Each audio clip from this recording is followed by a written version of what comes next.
반갑습니다. 산골짜기 TV입니다. 7년 대환란에 대해서 저에게 질문을 해주신 분이 계셨는데 거기에 대한 대답을 준비하고 있는 중입니다. 그 대답을 하려면 기존에 나와 있는 자료들을 다 섭렵한 다음에 뭔가 이 얘기를 하고 그걸 다 정리해서 말씀을 드려야 되기 때문에 조금 시간이 걸릴 것 같습니다. 근데 그 전에 제가 간단하게 제가 생각한 내용들을 말씀을 좀 드리려고 합니다. 이제 성경적인 내용으로 제가 충분히 살펴서 좀 얘기를 하겠지만 그냥 상식적으로 생각을 해보면 지금 현재 북한, 그 다음에 이슬람권 안에서 엄청난 환란과 핍박이 일어나고 있습니다.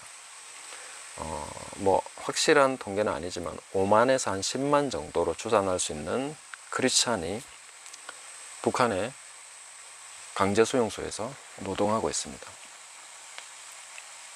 또 수시로 처형당하고 있습니다.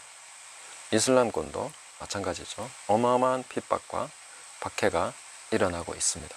곳곳에서 크리스찬을 박해하는 그런 나라들이 있습니다. 그걸 순위를 매길 정도로 엄청나게 많죠. 북한이 거의 최고에 들어가지만 그 외에도 만만치 않은 그런 핍박들이 일어나고 있고, 통계적으로 보면 기독교 역사, 교회 역사 2000년 동안에 한 19세기까지, 20세기까지 일어난 그 박해에서 발생한 순교자보다 20세기 20 후반과 21세기 이 시대에 일어난 순교자가 더 많다. 그러니까 그 앞에 순교자를 다 합한 것보다 지금 현재 일어나고 있는 순교자 수가 더 많다는 거죠.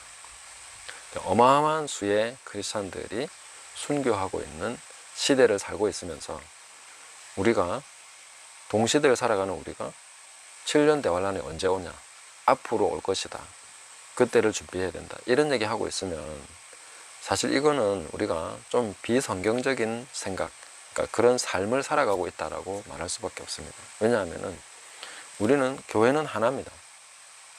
북한의 교회, 남한의 교회 따로 있는 게 아니라 교회는 하나입니다. 전 세계의 교회는 하나고 과거의 교회도 다 하나입니다. 교회는 하나밖에 없습니다. 그리스도의 몸은 하나입니다. 근데 지체의 어떤 부분이 지금 환란을 당하고 있는데, 고난받고 있는데, 어떤 부분은 괜찮다고 해서 그 통증을, 고통을 같이 느끼지 못하는 거죠. 손이 지금 다쳐서 아픈데 다리는 괜찮다고, 다리는 그냥 자기 할 일 하고 자기는 편안하다고 얘기하고 있으면 되겠습니까? 몸의 한 부분이 아프면 온몸이 지금 당하는 환란인 거죠.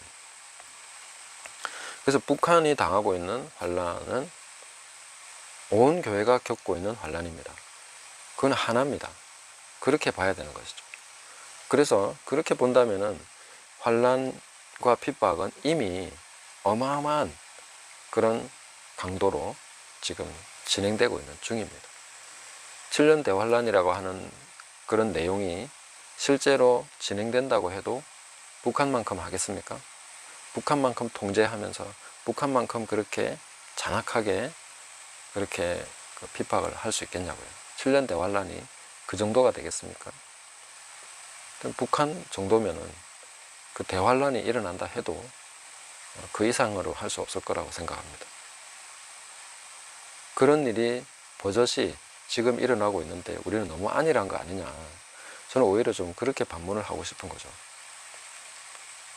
왜 자꾸 7년 대환란, 미래에 일어날 환란에 대해서만 생각하냐. 지금 현재 우리 형제들이 당하는 고난은 뭐냐고, 지금 이슬람권에서 일어나고 있는 순교는 뭐냐고, 그런 거에 대해서 우리가 눈을 떠야 된다고 하는 것이죠.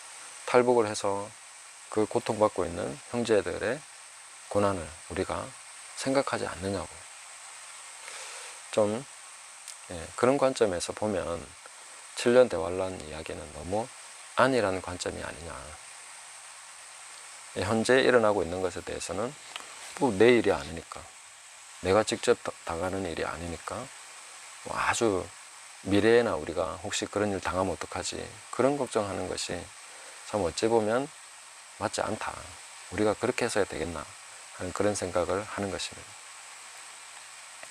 그리고 저는 재림 때에 일어나는 일은 예수님의 초림과 좀 비교해서 그 당시에 예수님을 제대로 알아본 사람이 거의 없었다는 거죠.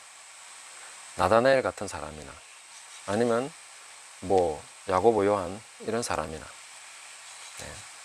예수님 알아본 사람이 거의 없었던 거죠, 그 시대에. 그 재림에 관해서 말씀하시는 여러 이야기를 저도 뭐 유심히 잘 듣고 있습니다. 근데 너무 저는 좀 아니라는 생각이 요즘은 많이 듭니다.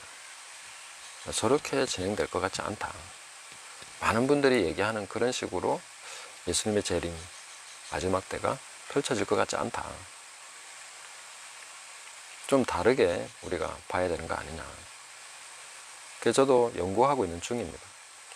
제 말을 확정하기 위해서가 아니라 진실로 하나님의 말씀이 그렇게 기록되어 있는 게 맞느냐 살펴보고 그 말씀이 말씀하고 있는 바를 우리가 확실히 알아야죠.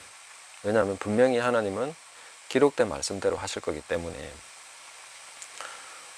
성경을 제대로 해석하고 그렇게 한다면 분명히 우리도 확실하게 예수님의 재림 때에 일어날 일들에 대해서 올바른 전망을 할 수가 있을 것입니다.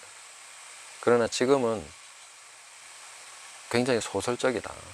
뭔가 허구에 근거한 그런 내용이 참 많다.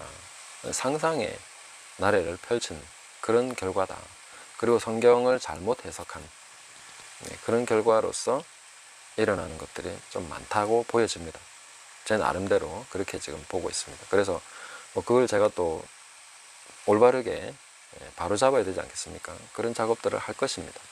그래서 제가 계속 강조하는 것이 성경의 올바른 해석, 문법적이고 역사적이고 일단 문맥에 따른 그리고 성경신학적으로 전체를 망라해서 올바른 의미를 도출해낼 수 있을 때 정말로 그 성경이 기록되는 그 목적, 이 성경이 기록되는 그 목적에 맞게 해석이 되고 그렇게 우리가 이해를 할 때 잘못된 전망이라면 바로잡을 수 있겠죠. 물론 올바르게 성경이 해석됐는데도 그것을 안 받아들일 수도 있겠지만 그러나 양식 있는 그리스도인이라면 정말 성령 안에서 진리와 함께 기뻐할 준비가 되어 있는 분들이라면 그 진리를 기뻐하겠죠. 그리고 그 진리를 전하는 사람과 함께 기뻐할 수 있겠죠. 또 제가 그렇게 될 수 있다고 생각하는 것은 초림 때와는 달리 지금은 오순절 성령 강림 이후로 모든 육체에 하나님의 영을 부어주시는 그런 시대를 우리가 살아가고 있습니다. 성령님의 가장 중요한 가장 그 중심 목표는 우리를 모든 진리 가운데로 인도하시는 것입니다. 진리 되신 예수님을 알게 하고 또 그 하나님의 말씀을 올바로 이해해서 장래의 일을 너희에게 알려주리라 이렇게 말씀하셨는데 그것이 꼭 은사의 형태로만이 아니라 올바른 성경 해석을 통해서 우리가 미래의 일, 앞으로 일어날 일에 대한 올바른 전망을 가지고 바르게 준비해서 하나님께서 원하시는 그런 것이 우리 시대, 우리 삶에서 될 수 있도록 그렇게 준비를 해 나가야 되겠죠. 그걸 위해서 올바른 성경 해석이 가장 중요하다는 것입니다.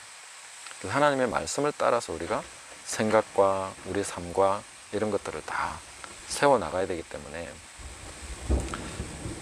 지금 엄청 지금 천둥번개 치면서 비가 많이 쏟아지고 있습니다. 생생한 현장. 제 영상 듣는 분들은 항상 뭐 개소리, 매미 소리, 무슨 바람 소리 이런 거 들으시는데 잘 구분해서 잘 들으시면 좋겠습니다. 그래서 저는 그렇게 좀 올바른 성경 해석을 통해서 우리가 미래를 전망해야 되는데 저는 지금 현재 요한계시록이나 종말에 대한 해석은 심각하게 오류가 있다 그렇게 봅니다. 그리고 이 사람 저 사람 많은 해석들이 있다는 것은 해석마다 다 다르다는 것은 아직까지 뭘 모른다. 진짜 해석이 제대로 된다면은 뭔가 이렇게 좀 그쪽으로 이렇게 귀결될 수가 있습니다. 그리고 아닌 것들이 확실하게 아니구나 하고 이제 구분이 될 수 있을 것입니다. 그래서 뭐 제가 그렇게 할 수 있을지 하나님 은혜 주시면 그렇게 저도 하겠지만 그런 식으로 좀 정말 제대로 해석을 해서 거기에 대해서 함께 논의를 하고 함께 검증을 해서 하나님 말씀이 이게 정말 맞구나. 그렇게 되면 그 말씀을 따라가는 것이 좋겠죠. 당연히 그래야 되겠죠. 그래서 이렇게 재림의 때는 진리가 완전히 밝혀질 것입니다. 저는 그렇게 확신합니다. 왜냐하면 예수님이 율법의 1.1획도 떨어지지 않고 천지가 없어지기 전에 그게 다 성취가 된다고 말씀하셨습니다. 그리고 교회는 진리의 기둥과 터입니다. 그리고 성경을 기록하신 성령님이 우리와 함께 계십니다. 그 모든 조건이 다 갖춰진 거죠. 우리가 진리를 올바르게 알 수 있는 모든 조건이 다 갖춰져 있습니다. 기록된 말씀이 우리 손에 있고, 그리고 지금까지 우리 선배님들이 해석하고 연구한 어마어마한 자료들이 있습니다. 진짜 원어에서부터 해서 고대 근동, 문화, 역사, 그 문명의 어떤 그런 다른 나라 문자까지 우리가 해독할 수 있는 그런 문자, 비문까지 다 해독해가지고 공부하고 연구한 자료들이 막 어마어마하게 쌓여 있습니다. 그런 환경에서 우리가 지금 성경을 보고 있는데, 분명히 마지막 때에 진리가 완전하게 밝혀질 것입니다. 저는 그렇게 믿습니다. 그걸 저 혼자 다 한다는 게 아니라 모두가 성령 받은 하나님의 사람들이 진리를 탐구하면서 깨달아가면서 그런 것들을 계속 모아주면 얼마나 밝아지겠습니까? 그리고 그 완전한 진리를 따라서 우리가 하나님 말씀을 순종하면서 세워나가야 되겠죠. 성령의 능력으로 그렇게 살아나가야 되는 것이죠. 마귀는 그렇게 안 되도록 어마어마하게 방해하고 있습니다. 지금도. 그렇지만 마침내 될 것입니다.